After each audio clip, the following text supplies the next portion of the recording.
Hello, my name is Chris and I'm a U-Haul hitch professional.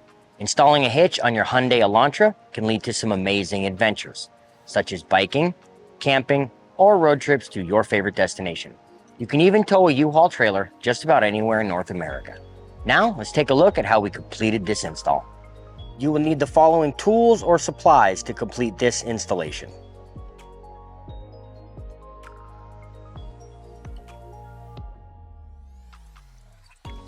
Let's begin this installation by removing our center underbody panel by removing 5 fasteners with a trim panel tool.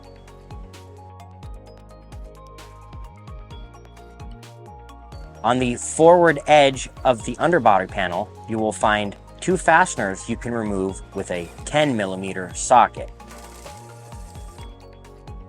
In the center forward, you will find 1 final fastener. Use a 14mm socket to loosen while gently pulling the panel free from the vehicle. You can now remove the driver's side underbody panel by removing 4 fasteners with a trim panel tool and 1 additional plastic 14mm nut, again gently pulling on the panel. You can now remove 3 Phillips head screws from behind each wheel.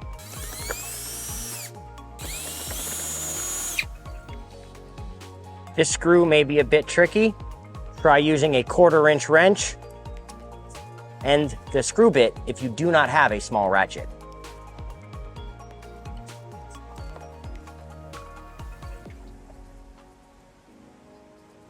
You can now remove 1 more plastic fastener from behind the wheel well under the vehicle with the assistance of a trim panel tool. Removing this fastener will also remove the mud flap. Now repeat for the other 4 fasteners in the passenger wheel well.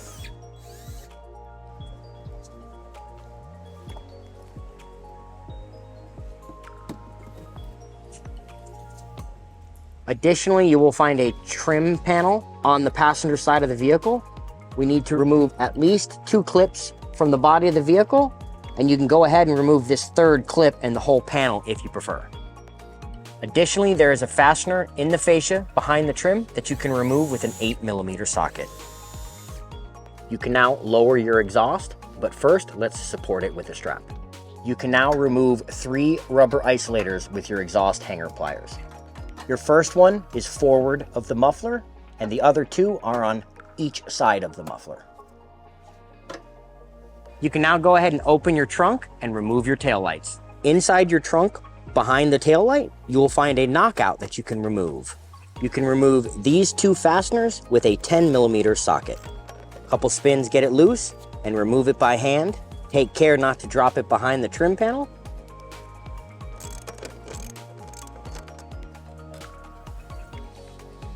We can now remove the taillight. We're gonna have to gently wiggle and pull backwards, sliding it off a clip here and removing 2 metal posts that are in the body as we pull it outwards. Once you've loosened the taillight from the cavity, you can pull the wires out of a clip to give yourself a little slack. You can also pull the grommet out of the vehicle for a little more slack. And we're now gonna zip tie this out of the way while we remove the fascia. Now I'm gonna use a quite long zip tie. These are not provided with the hitch, so you will need to provide them yourself. Perhaps some string or fishing line could also do the same trick. Pass it behind the bracket in the tail light. Gently stick it to the trunk post, and now it's out of our way. You can now remove the fasteners behind the tail light, one with a Phillips head screwdriver or 10mm socket, and the second one with a trim panel tool. Now repeat on the other side.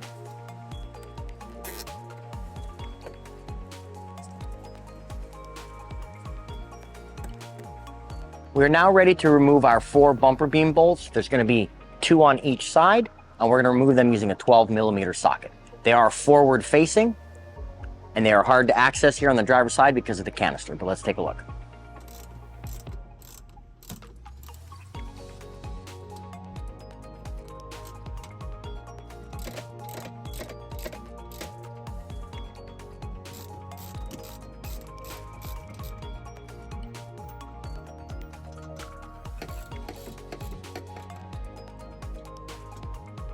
We're now ready to remove the bumper fascia and the bumper beam. You may want to grab a second set of hands. There's an electrical connection we have to disconnect up here.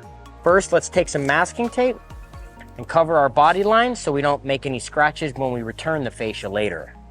We can now begin peeling the fascia, working from one side to the other towards the center.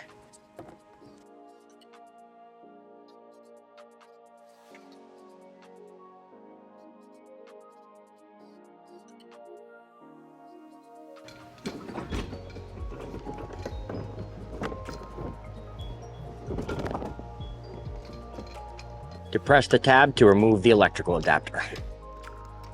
On some models, you may find two posts where we need to drill a hole for the hitch. This one is unused and needs to be removed to allow the hitch plate to fit. Use an angle grinder or an air saw to remove. It may be helpful to get a metal file and file down some of the excess metal to bring this as flush to the frame as possible. On the passenger side, we only need to remove this plastic plug from the frame rail. We're now ready to raise the hitch into place so that we can use the hitch as a template and mark and drill out the driver's side hole. I will be using this U-Haul exclusive hitch jack. You may want to get a second set of hands because the hitch will get heavy holding it there. Now line up the holes in the hitch with the holes in the vehicle body so we can accurately mark the hole we need to drill. Using a Sharpie and the hitch as a template, mark the hole to be drilled in the driver's side frame. We can now lower the hitch out of the way so that we can drill the hole. It may be convenient to drill a pilot hole with a 3/16 drill bit rather than going directly at a 1/2 inch bit. As well, you could potentially use a step bit to enlarge this hole. Ensure your hardware passes through the hole. We can now apply rust prevention like a cold galvanizing spray. Allow to dry before continuing forward. We're now ready to fish our hardware into the frame. We're going to go ahead and start on the passenger side with a reverse fish wire. Insert the block onto the fish wire and then thread on the carriage bolt. Now insert the carriage bolt and then the block and then pull back out. On the driver's side, we will pass the fish wire through the drilled hole and out the access hole. If your access hole was covered by a rubber plug, remove it first. Then place on and insert the carriage block. Thread on the bolt. Insert it into the frame and pull it back out the mounting location. We can now tape 4 brackets to our hitch before we raise it into place. We are now ready to raise the hitch into place. Pass your fish wires through the corresponding holes on the bottom of the hitch.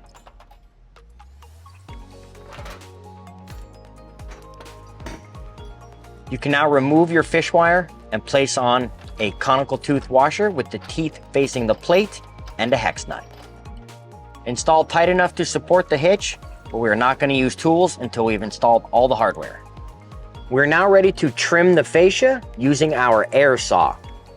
Mark out your 5" by 3 3/4 inch section. Use masking tape to help as a straight edge. And yes, you will be cutting through this bracket.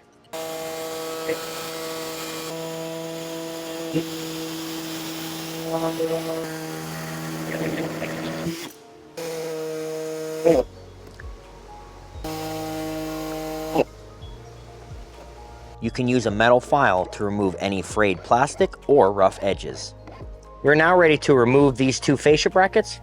Go ahead and use a flathead screwdriver to pop the trim clips out. You can now remove 2 screws with a Phillips head bit from underneath the bracket.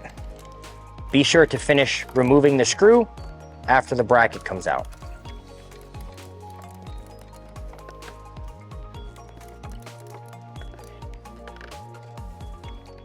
We are now ready to remove these 2 pieces of the bracket attachment.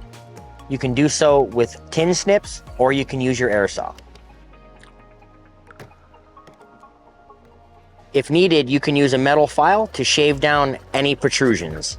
We're now ready to return the fascia and bumper beam to the vehicle. Make sure to line up these 2 posts with the respective holes in the vehicle body.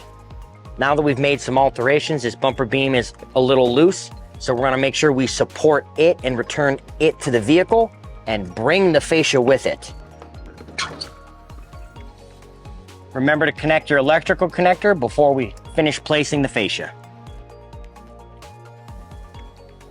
You can now pull the fascia to get it up and over the clips that are in there.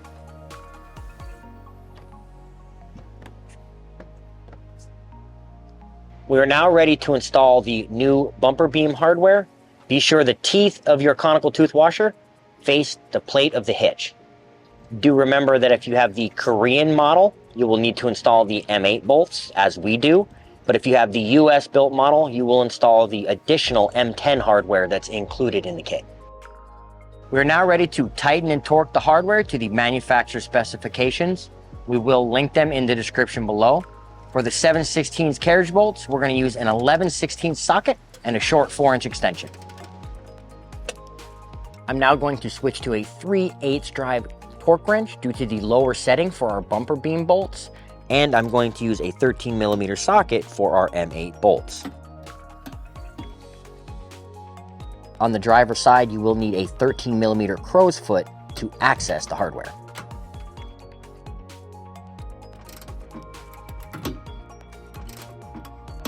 You can now raise the exhaust back into position. You can now remove the strap. On the driver's side underbody panel, we need to remove this anchor point to replace the underbody panel. You can use tin snips to cut it off. Now return the underbody panel, making sure the tabs go behind the fascia. And reinstall the trim clips.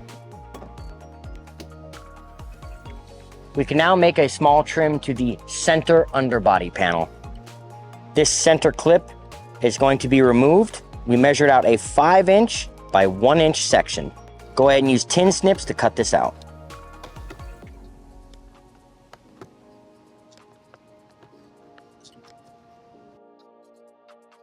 You can now return your underbody panel. The 2 remaining tabs will need to go above the fascia. You can now push your center plastic nut in place and then snugly tighten with a 14mm socket. Be sure not to over tighten, as it is a plastic nut and you will just end up stripping it. Now reinstall your 2 10mm nuts and reinstall the trim clips. Now return your passenger side underbody panel. You can now return the mud flap and the wheel well fasteners.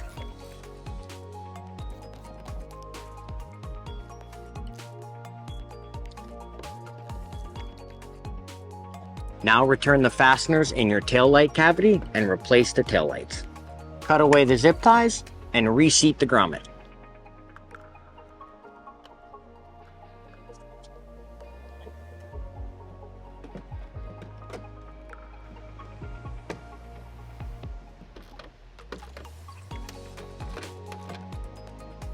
Replace the knockout cover and repeat for the other taillight.